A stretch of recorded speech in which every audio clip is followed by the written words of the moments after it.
Hey, what's up, Flatirons? We're so glad that you joined us for Church Online. This week, we've got a one-week series called Rethink, and Zach Weingartner, our Lafayette campus pastor, is giving the message. If there's ever any way that we can serve you or help you out, we would love to. Just let us know on our Facebook page, our Twitter page, our social media, or just go to our website, flatironschurch.com. We're so glad that you're here. Hope you enjoy. Thank you. Hi, how you doing? Happy New Year. Yeah? Yeah, I hope you guys are feeling good. Hey, if you're sitting way in the back or maybe you're walking in late and you're like, man, Jim let himself go over the holidays. I'm not Jim. My name's Zach. And I know, I'm the campus pastor here in Lafayette. And usually I'm up here and I'll make some jokes about, football or how great the Nuggets are, or talk about Chili's if I had a particularly rough Saturday night. But this week, I'm excited because I get to talk to you guys for just a couple minutes about what God's up to in my life. So I want to say welcome and also say hi to everybody online. Join us from around the world, everywhere that you guys are. Some people tell me and from time to time that I talk too fast, and I know some of you are in here, so I'm making an effort. I'm going to slow down just a little bit today and do my best to not do that. I want to acclimate you guys to who I am a little bit before I get going.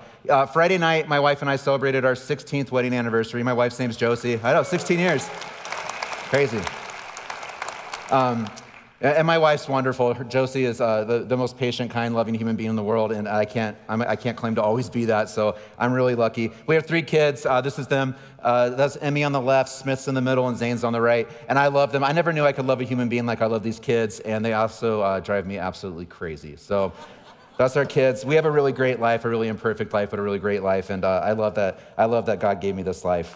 My job here in Lafayette, if you've always wondered what's he actually do when he's not just talking about Chili's and stuff like that, is I'm in charge of our staff here. And so I kind of just foster what it looks like to have community. We used to only have this campus. A lot of you remember those days where if you went to Flatirons, you came to Lafayette, and that's where you were. And then we opened a couple more, and we're about to open our 6th this year. And so at some point, Jim was like, we really need to figure out what it looks like to foster that community in Lafayette and make Lafayette a campus. So I don't know, a little bit more than a year ago, I came here, and I get to work with the best staff in the world here at Lafayette. I can't believe how lucky I am every single day to be with the people that I'm with. I love every moment of leading that staff and being with them. So most of my job looks like that.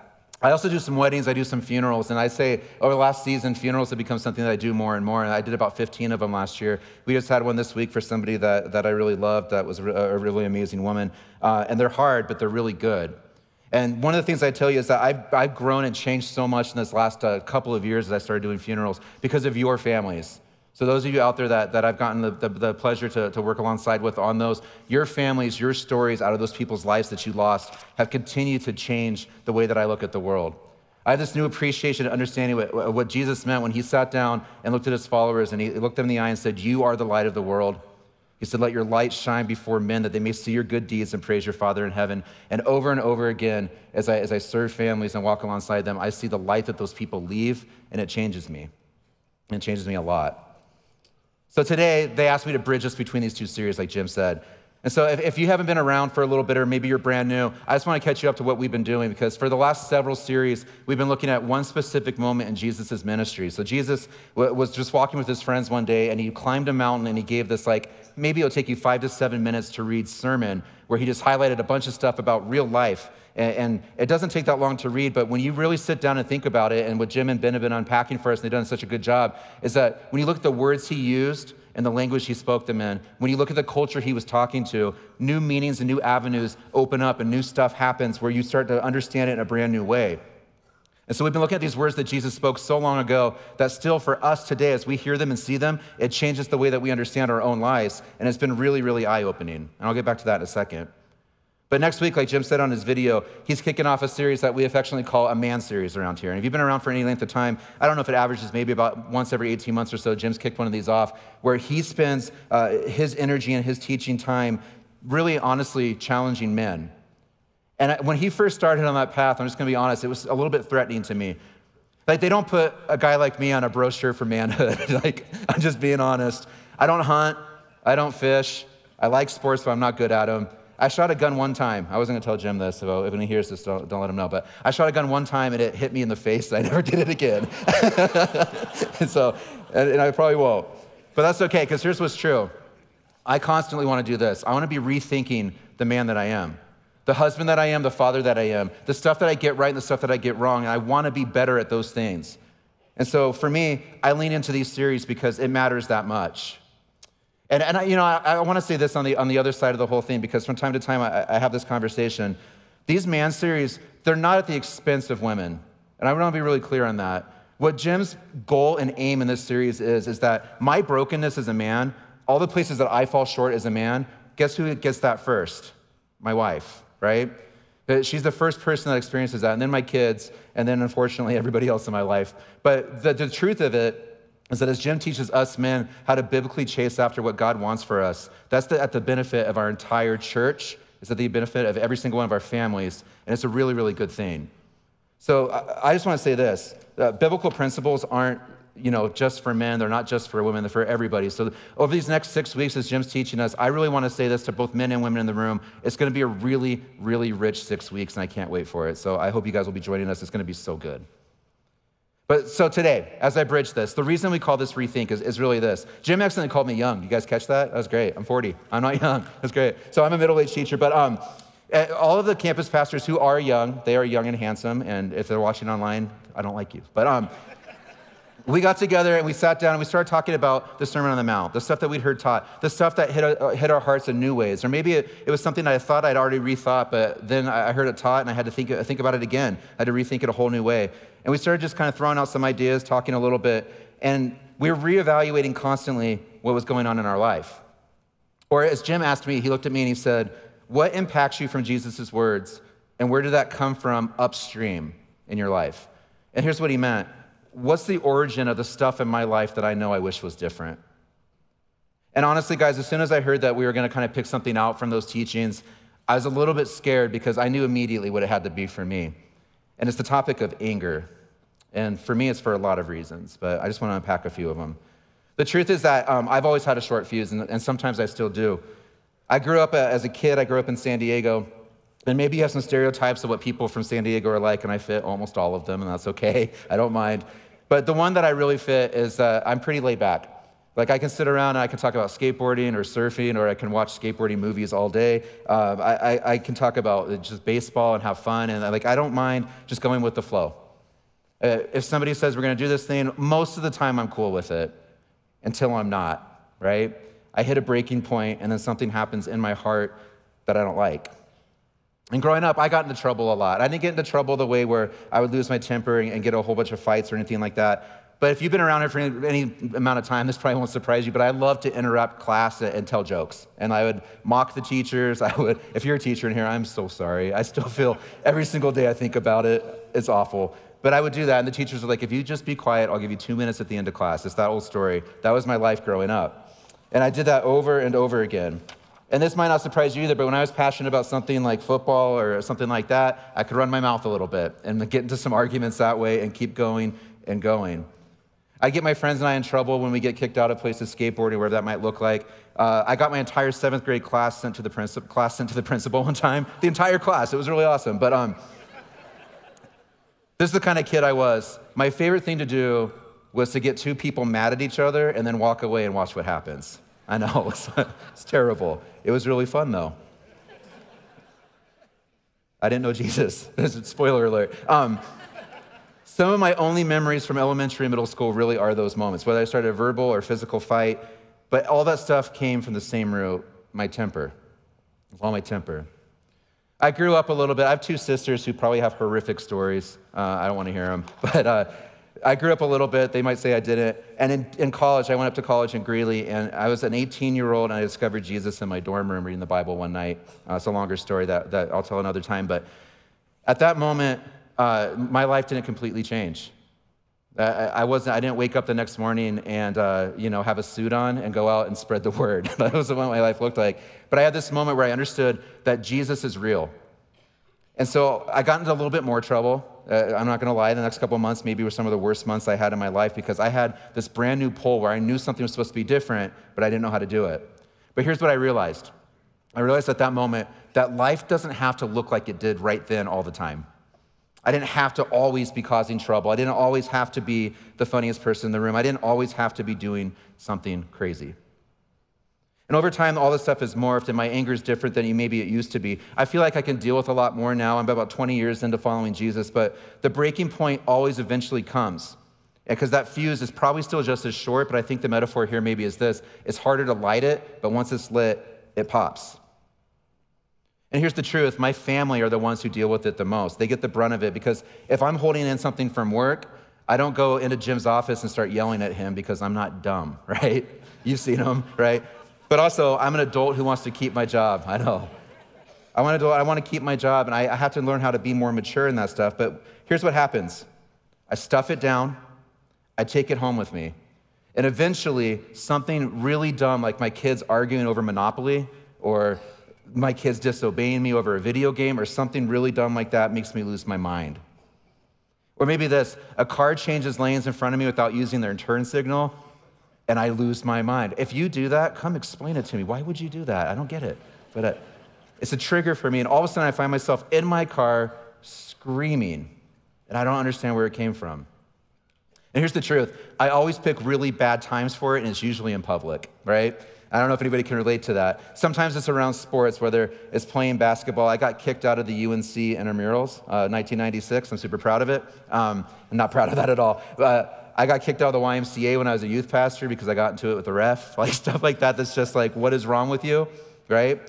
But probably the most recent one was about a year ago, or last baseball season. I took my 3 kids to a baseball game. We were walking from the car to Coors Field, and I was really excited. It's just the 4 of us. We're out for the night. My team that I grew up cheering for was in town. I've brainwashed my kids effectively. They love them too. So we're walking into the stadium, and all of a sudden they start to pick at each other. And if you're a parent, you know this drill, right? And so all the stuff where you're like, I'm going to turn this car around kind of stuff. So we're walking to the gate. I'm like, we can go home. I don't mind. I didn't pay for these tickets. Someone gave them to me. We can just go home right now. And I'm lecturing them. Stuff calms down. Stuff calms down. It gets a little bit crazy again. Stuff calms down. We get to the gate. And just as I'm about to get the tickets out and hand them over, one of my kids, maybe a guy, maybe a girl, it's probably a girl, she yells, "Get off my foot, you jerk," and starts yelling at one of her brothers. And then I turn around, and my immediate response is, "What are you doing? What's wrong with you?" And she yells, "He's always stepping on my foot," which is ludicrous, right? "He's trying to make me mad." And so I lose my temper, and I start yelling, "Well, it looks like he did his job. Mission accomplished. Who's the jerk now?" Right? I yell that out on the sidewalk. Not a great moment. We all collect ourselves. We all cry a little bit. I don't know if I did. I probably did. And we turn around. I hand the tickets to the sweet lady at the gate, and she goes, "Well, hi, Pastor Zach."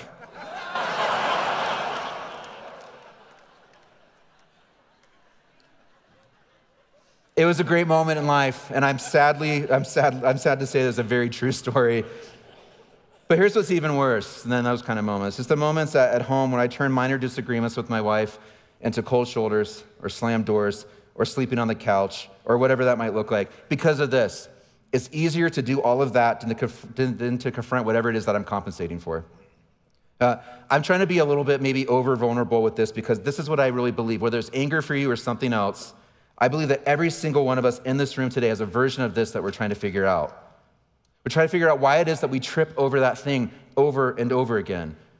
Because the truth about my anger is it's not that often that I go crazy. It's not that often that fuse pops and that life gets crazy. But it's often enough that when I heard Jim teach this from Matthew 5:22 a few months back, Jesus' words, he says this, "But I say to you that everyone who is angry with his brother will be liable to judgment. Whoever insults his brother will be liable to the council, and whoever says you fool will be liable to the hell of fire." When I heard him say that, it made me stop and take notice. The hell of fire is not a light sentence, right? It's not a light phrase. But here's the truth about the anger in my life, and I think a lot of you can relate to this. It's an automatic response to whatever's going on in my heart. See, I program myself to stuff things down that are bothering me, and I really do think this. I think in my heart when I'm doing that, I think, I'm dealing with that right now. I'm figuring that out. Or I think maybe I'm being a better person or a bigger person to not just explode right there and just stuff it down and let it be there. But the truth is this. What actually happens is that when I stuff that anger down, it starts to grow. And it adds resentment to the situation. It adds a story that I made up about it, whether it's an argument at work or with some barista. Guys, I went to Starbucks this morning at 7:30 and they were closed. And man, good thing nobody was there. I might have lost my mind. But what is it about me that makes me that angry about something that doesn't matter? a car in traffic, a blinker that's not turned on. That resentment, that story, it grows and it grows. And really, if you pay attention to what Jesus is really saying in those few sentences, he's naming three real specific and different kinds of anger. He names brooding anger, which is really just dark, deep, dark, and in our soul. It's that kind of anger that we have that we can't understand where it came from. Maybe we have no real origin story for it. We don't know where it came from, but it's there. He talks about anger that keeps a record. Anger that says on January 6th at 7:30 Starbucks was not open, or anger that seeks revenge. Three very different kinds of anger that when they're together is a recipe for disaster. And I don't know about you guys, but I struggle every day with all three of those. And here's what I believe. I believe that we live in a very angry time. I think you can see it when I stop at a stoplight and I see people yelling at each other. I've seen a couple pretty good fights on the side of the road from people that are driving that. I don't know what caused that. You turn on the TV and you go to CNN or Fox News and there's a bunch of people yelling at each other about something I don't understand, and everywhere in between. See, this is what I do. I try to fool myself, and I tell myself that the kind of anger I display is righteous anger. The kind of anger that Jesus showed, because we know that Jesus got angry. And Jesus got angry about things that were injustices that God was angry about. Jesus didn't turn tables over in the temple because somebody's donkey cut him off without a blinker, right? Jesus did stuff that mattered. He got angry about things that really mattered. And so like Jesus, I should reserve my anger for things like injustice, because stuff like that matters to me. I see people, I see families every single day that are losing their loved ones to the opioid crisis. I see families that go homeless for things that they should have been able to control. People suffering in all different kinds of ways, sex trafficking, racism, terrorism, stuff that really matters to me. But that's not the stuff that gets me fired up most of the time. That's not the stuff that makes me angry. My own wants and desires do. It's the stuffed down anger, the monster that's grown into because it wants to win, and most of the time it usually at least makes its presence known. And here's what it really is, pure and simple. It's the struggle between the person that I want to be through Jesus and the person that my sinful self wants to hold on to. And as I've been looking at this, maybe you guys, I don't know what tradition you come from, no faith tradition, maybe you grew up in a real traditional church. We talk about a guy named Paul here all the time that wrote a whole bunch of the New Testament. He wrote letters to churches primarily. And Paul, maybe you heard him as the Apostle Paul at whatever church you grew up in. He addresses these heart issues like nobody else outside of Jesus. He talks about this kind of stuff over and over again. And in these letters, one of my favorite ones is one that he wrote to a young church in a city called Galatia. And the church was brand new, and it was struggling with something real specific. It was trying to unify two groups of really different people. So the message of Jesus reached this church, this city, and they founded this church with this culturally different subset of people. They were different racially, religiously, politically. And when the message of Jesus got there, the task of this young church was, instead of having them divided in those things, for them to figure out a way to spur them towards trusting that the Spirit of God that they now had in them was all that mattered. That the commonality of having Jesus was all that really mattered, and that any obstacle they faced could be overcome through the Holy Spirit and all that it produces. So he wrote this letter to them, letting them know kind of where they were missing it.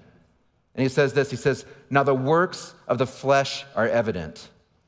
So really what he's saying there is when you just go after the thing that's closest to you, it's evident what happens. Or as paraphrase that I love puts it this way, it's obvious what kind of life develops out of trying to get your own way all the time. And Paul, he just calls it out, and he basically says this, we all know what we're gonna get when we chase after things that our flesh wants, trying to get our own way, trying to look out for number one and not care. Honestly, really what happens to anyone else. And I think that most of the time, it's not necessarily that someone wishes harm to other people or that I don't really care about somebody, but it's really this, I'm gonna take care of my business first, and what happens to other people, it happens, maybe we can figure that out later. But that's the kind of life that we get when our flesh is winning, when we just look out for ourselves. So Paul drops that right there. He drops this really honestly stunning start, and then he says this, he starts a list of all these really horrible things, and we're gonna look at them together here in a second. He starts this list, when you're after your own way all the time, here's what you get. But the reason that it's the most brutal to me is this. I read this in multiple places because I wanted to make sure it was right. Paul's not talking about those people. He's not talking about people who don't know who Jesus is and they're just living a life completely ignorant of the fact that they're supposed to do something different. Paul is saying, hey, Christians, hey, followers of Jesus, When you try to live life your own way and get what you want all the time, here's what happens. And he's really saying this: you know you're gonna get it, but you do it anyways. And I wanna say this, I'm pointing a finger at myself this morning, because this is convicting to me. Because I think every single one of the things on this list, I can see a little bit of truth in my own life from. And so I want to say, we're not the kind of church that says, this is you bad people, because that's not what we're up to right here. What we're up to right here is I want to talk about what it looks like for us to take with the things that Paul's about to list and do something with them. So see if anything strikes a chord with you on this list. Here's what Paul says. It's obvious what kind of life develops out of trying to get your own way all the time. Repetitive, loveless, cheap sex. A stinking accumulation of mental and emotional garbage. Frenzied and joyless grabs for happiness. Trinket or toy gods, a God you could control. Magic show religion, God wow me. Paranoid loneliness. Cutthroat competition. All-consuming yet never satisfied wants. A brutal temper. An impotence to love or be loved. Divided homes and divided lives. Small-minded and lopsided pursuits. The vicious habit of depersonalizing everyone into a rival. Uncontrolled and uncontrollable addictions. Ugly parodies of community. And if that's not bad enough, he says, I got a bunch more I could say. I could go on. And honestly, that's a lot. And to me, that's a very heavy list. So that thing pops over and over again with things that are at least a little bit true for me. And when I talk about the origin of things in my life, the upstream of what Paul calls here a brutal temper, I can confidently say that my desire to do things my own way, my desire to control the outcomes of my life continually leads me back to that same stuffed anger that results in mental and emotional garbage. Joyless grabs at happiness, depersonalizing people that I like, into rivals, and probably a whole bunch more if I'm being honest. And the truth is this, is that nobody in here can possibly say they're immune to this list. Every single one of us appears on it multiple times. But here's what else is true. This doesn't have to be the story of our lives. It doesn't have to be the cycle that we live in, where we figure it out for a little bit and then it comes back. When Jim was talking about God Behind Bars in that video just a minute ago, a group of us went out there to see God Behind Bars in action a few weeks ago, maybe 3 weeks ago, at a church in Las Vegas. And when you walk into this church, there's a big mural as you walk into the lobby, and it's really cool. It just says, "It's okay not to be okay," which I think is powerful. And I want to say this, if that describes you in your life where you're like, that's where I'm at, I just want to say welcome to Flatirons, because this is a safe place where you can be who you really are, where you can be struggling with the things that you're struggling with, and you can ask Jesus to work on you. Because I really think that's all we're up to in this room every single week. From Jim all the way to the person who walked in here for the first time today, we're just a group of people trying to figure out what it looks like to have Jesus make us better. And I run through this thing, I keep running through this filter of rethinking everything that I see. And when I rethink this and the way that I want to live, this is what I think about this. I really do believe it's okay not to be okay. But what's not okay is never trying to get past it, never trying to figure it out, never trying to get okay. So the questions I have, and I have a bunch of them, and the first one is this: well, how do you get okay, especially when life's really hard or life feels out of control? And I want to say this, instead of trying to control outcomes, because that's what I do, instead of trying to figure out how to be a better person, whatever that even means, or how to keep rules that would lead me away from behaviors that are sinful, my focus needs to be on figuring out what kind of life Jesus really offers. Why is it better? And over again, no matter how I try to slice it, the only way to do that is to spend time with him. To spend time with Jesus, and I want to look at that. Because to start, for me personally, here's the truth that I have to face. My anger, my resentment, my fear is all rooted in some things I can control and some things that I can't. And whatever the thing is that you struggle with that comes to mind immediately for you, your situations, they have uncontrollable elements and they have controllable elements. Here's what I believe: the paces of our lives, we all lead these crazy lives that leave us tired, worn out, maybe even burned out. We face pressures at work or at school or whatever that looks like for you, and our relationships and our culture, our society. They don't have easy answers and they don't have pretty bows to tie on them. Because I think this, in 2019, the way that our culture is, we live in a pressure cooker. We have this news cycle that won't let us breathe, with every bad story possible refreshing itself over and over again and stressing us out. Then we choose sides on these issues and we make those people who disagree with us two-dimensional rivals or enemies. And this availability of information, it gives us overload. I think this social media makes us feel like we can't do anything as good as anyone else. and that our life's never gonna measure up. And then here's the worst part to me. Then it sucks away all of our free time. I actually just got the notification right before I came out. There's this new screen time app that tells you how many hours you wasted last week looking at your phone, and it's terrifying, right? And I get that report every Sunday morning, and then I go, oh my gosh, I need to do something about that. And then I go home and I do it again, right? If you're a parent in here, and I know most of you are, you know how hard that is. Every day, in general, I believe this, the parent that spends the most time with the kids, they feel this in ways that those of us who are at work most of the time can't feel. And I want to say this, I know most of the time that's you moms. I know some of you dads, but most of the time that's you moms.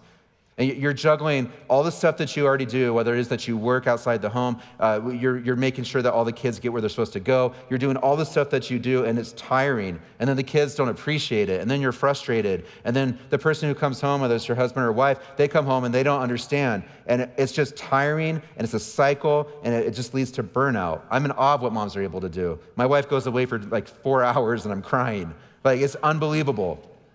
You're tired in a way that few people get. But here's the truth for all of us in this culture, this pressure cooker that we live in. We're tired, and we need help. So the next question I have is this: what's it mean to spend time with Jesus? Honestly, for some of us in here, that kind of sounds strange. I used to picture when somebody would say something like that, I'm like, you spend time with Jesus? Is that like Luke with Yoda when he was a hologram? Like, what's that look like? I can't see him. Or maybe that's something that really super religious or faithful people get that I'm never going to understand. And here's what it is. That famous speech, that famous sermon that Jesus gave on the mountain, just a few chapters later in the book of Matthew, Jesus extends this invitation that I really believe is stunning when you look at it in the culture that he gave it to. Because he tells his followers this. He says, God has trusted him with all things. I want you to think about that. Everything. Like, it doesn't translate to anything else. He says, God's given me everything. So all the stuff that you want me to know and all the stuff that you don't, I'm in control of all of it. The way the world works, every little detail. Jesus is in control of it. And he looks at them and he says, the only way that you will ever know God is to know me. That's what got him killed, is stuff like that. And looking at it a couple thousand years later, I don't think that the shock or the strength of that has to be watered down at all. Jesus says the only way to know God who created you is through him. In the context of this today, in my anger and the things that I need to give him in all things, the only way for me to figure this out through Jesus is the only way. It's not through good deeds. It's not through trying to not get mad. It's not through rule keeping. It's not through any kind of alternate philosophy or, the secret or something. It's not through hard work. It's not through having the right politics. It's not anything else but Jesus. Because we can't do enough and we can't earn it.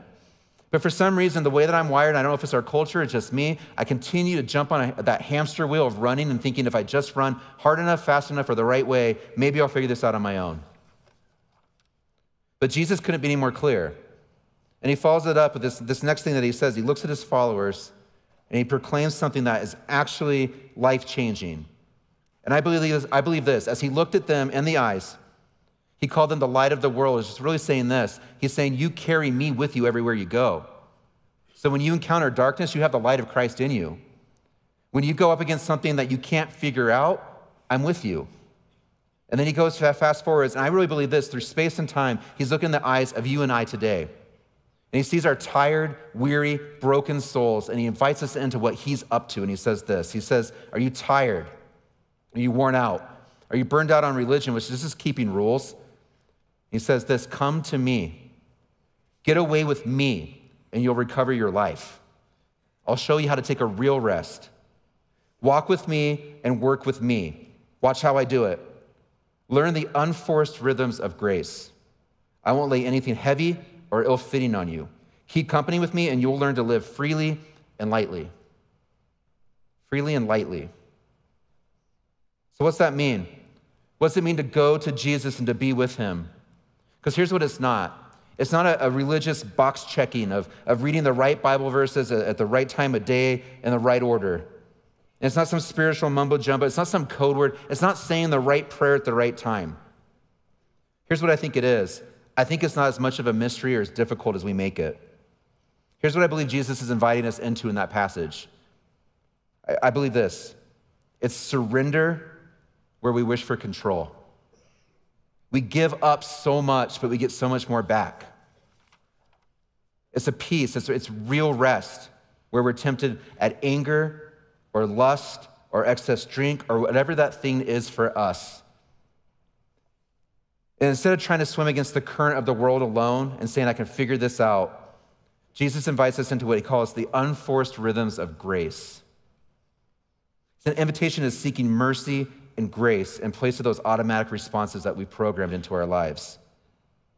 And here's the truth. Jim gave me this, and I think it's really good. Only you can really know what that looks like for you. But here's what I believe. The first step is trying. It's just practicing. Practice asking God into the chaos that you carry in your life or into the things that are really ordered and well and are going really great. Saying this to him, like he said, all things have been given to me, is saying to him back, all things are yours. I give you access and permission to all of it. And the truth is this for me and my anger, when I am allowing God into all things and all places, this resets my auto responses. It resets the way I program myself, and it gives me a chance to really experience life with Jesus. Paul has some ideas too. When you go back to that list in the book of Galatians, in Galatians 5, he sees that there's an alternative. There's something for everything on that list, that if you give everything up to him, if you spend time with him, if you look into his unforced rhythms of grace and take a real rest, something different happens. Because see, that first list, all that horrible stuff, that list is the stuff that I struggle with and I fear that I'm never going to get under control. But when we look to Jesus and he runs ahead of us and we follow in his footsteps, we let the Spirit of God guide us instead of our flesh, Paul says we get a second list. And that's what he says. He says, all those things on that first list being said, he says this, but the fruit of the Spirit, so the result of following after the Spirit of God, the Holy Spirit, instead of trying to get our own way all the time, is love, joy, peace, patience, kindness, goodness, faithfulness, gentleness, and self-control. And then he says this.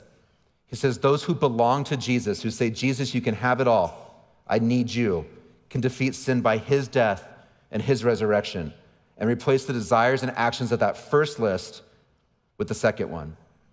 It says this, it says, since we live by the Spirit, let us keep in step with the Spirit, the unforced rhythms of grace. And here's what's true at the end of the day. While it's okay not to be okay, I really believe this, as a people that are light in a dark world, that are beacons of hope in an angry and divided world, we can chase after the traits on this second list instead of the first one if we really want to. Here's what I want to tell you about this church. If you walk in here today for the first time or the millionth time, if you find yourself lost or desperate or isolated, welcome to Flatirons, because me too. If you can't find control in your life, welcome in. If you keep trying and you're on that hamster wheel and you're running, but it just seems too hard, well, you're in the right place. Because this church and this campus, we have a place for you here and we get it because that's what we're going through too. But here's what I want to do. I want to practice today what it really looks like to say to God, instead of just going after that thing that trips me up over and over again, I want to just try the other way. I want to try to experience the kind of grace that can revolutionize my life. And here's what we're really going to try. We're going to practice this, letting ourselves off the mat in this crazy, chaotic life that we live. So I want you to think of your own brand of doubting or whatever it might look like for you. If it's anger, that's an easy one. I just talked about it. But I think all of you, every single one of us in here knows the thing that trips us up over and over again. I just want you to hold that in your heart for a second. Because we all have our own brand of doubting that God can do anything with it. So I want you to take all those not good enoughs and all those why tries and all those Jesus wouldn't understand anyways, and I want you to put those aside. I want you to say, Jesus, they're yours. You can have all of my excuses. You can have all of my doubts. You can just hold them for a minute.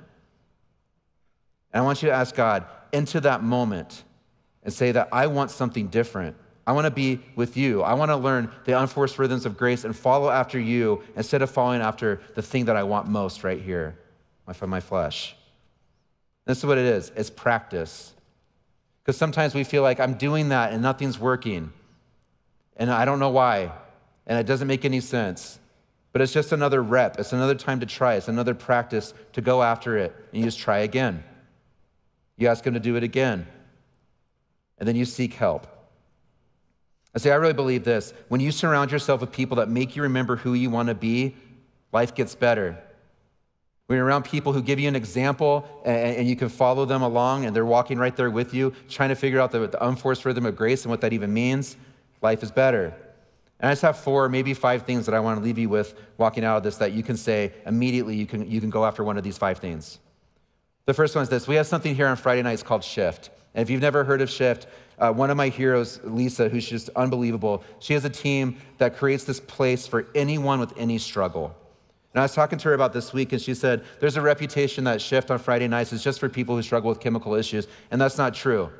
It's for anybody that's dealing with anything and that needs that in this season of their life, they need something to push them to a different place. It's every Friday night. So my first step would be go check that out.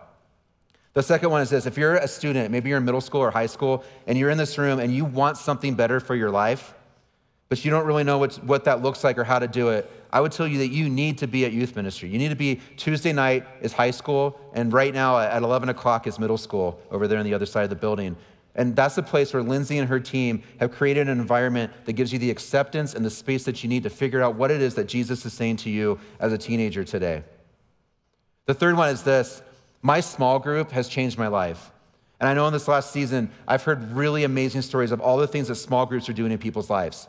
So as I hear those stories over and over again, I want to ask you this. If you joined a small group, I think Jim said 5,000 of us did. If you joined a small group and you saw a result out of that you said, that really made a difference in my life, I want you to tell somebody about that, even on your way out today, because I want everybody to be able to experience something like that.